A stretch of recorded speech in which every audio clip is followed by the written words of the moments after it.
No, y un lindo partido que nos va a servir a los equipos, creo que para llegar bien al campeonato. Estamos probando lo que quiere el profe y con varias variantes también y creo que nos salió bien hasta el momento. Sí, bien, bien, bien, un poquito duro todavía, pero creo que con el transcurso de los partidos entre amistosos, creo que me voy a ir soltando. Este partido nos sirvió bastante para ver cómo estábamos, ya que Guaraní es un equipo exigente. Creo que estuvimos a la altura, tuvimos ocasiones como para ganar y como así para perder. Creo que ellos también tuvieron sus ocasiones, pero creo que el resultado no era el importante del tema. Nosotros lo que importaba era aflojar lo físico para poder llegar bien al primer partido, ¿no? Bien, muy bien, porque hemos hecho un buen juego y eso es lo que estamos esperando en nuestro grupo, ¿verdad? En nuestro equipo, y ojalá que esto siga así.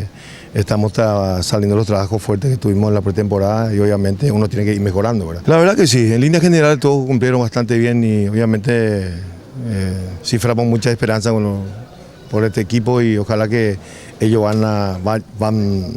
vayan mejorando en su nivel físico y futbolístico, ¿verdad? La verdad que sí, Raúl Piri ayer se acopló con nosotros y obviamente un refuerzo de valía, va a jerarquizar nuestro grupo.